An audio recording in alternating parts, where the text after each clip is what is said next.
Good morning everyone. सो आज हम पढ़ने वाले हैं बहुत ही इंपॉर्टेंट टॉपिक के बारे में, दैट इज़ क्वाड्रेटिक इक्वेशन।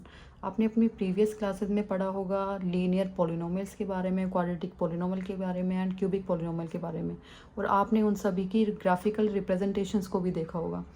लेकिन क्वाड्रेटिक इक्वेशन होती क्या है? देखिए, बेसिकली एक इक्वेशन क्या होती है, कोई भी हमारे पास पॉलिनोमियल है, जैसे P X is a polynomial, और अगर हम उसे इक्वल टू ज़ीरो पुट कर देते हैं देन ये हमारे पास बन जाती है एक इक्वेशन। बट एक क्वाड्रेटिक इक्वेशन, हमें एक क्वाड्रेटिक इक्वेशन की नीड पड़ी क्यों? ठीक है, चलिए मैं आपसे एक क्वेश्चन पूछती हूँ। मैं यहाँ पे खड़ी हूँ या फिर कोई भी पर्सन है वो यहाँ खड़ा है और वो अपने हैंड से एक बॉल को थ्रो कर रहा है।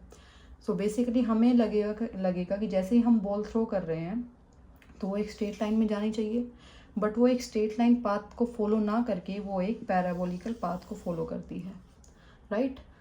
आप खुद भी करके देखिएगा इस एक्सपेरिमेंट को। जब भी आप कोई बॉल थ्रो करेंगे इस तरह से, तो वो जो है एक पैराबोलिकल पाथ फॉलो करती है, ठीक है। तो उस पैराबोलिकल पाथ को हम मैथमेटिकली कैसे रिप्रेजेंट कर सकते हैं, वो हम एक क्वाड्रेटिक इक्वेशन की हेल्प से करते हैं। तो यहाँ पे हमें क्वाड्रेटिक इक्वेशन की नीड पड़ती है।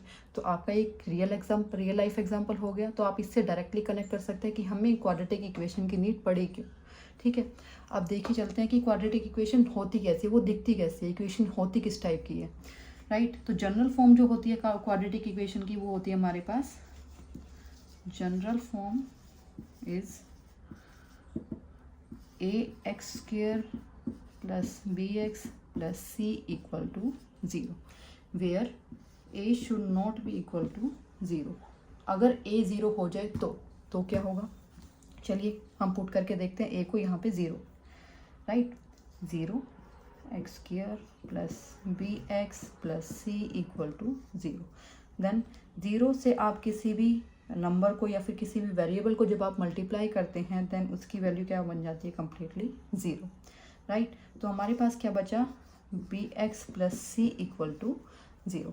बी एक्स प्लस सी ये हमारे पास किस फॉर्म में आ गया? ये तो हमारे पास लीनियर की फॉर्म में आ गया, क्योंकि अब तो यहाँ पे एक्स स्क्वायर है नहीं, सिर्फ एक ही सिंगल एक्स है, और एक सिंगल एक्स की जो इक्वेशन होती है उसको हम क्या बोलते हैं? लीनियर इक्वेशन बोलते हैं। तो अब तो ये क्वाड्रेटिक इक्वेशन रही ही नहीं। तो क्वाड्रेटिक इक्वेशन हमारे पास तभी आ सकते हैं जब हमारे पास ए की वैल्यू 0 नहीं होगी। सो आपको ये समझ आया कि ए की वैल्यू 0 क्यों नहीं होनी चाहिए, राइट?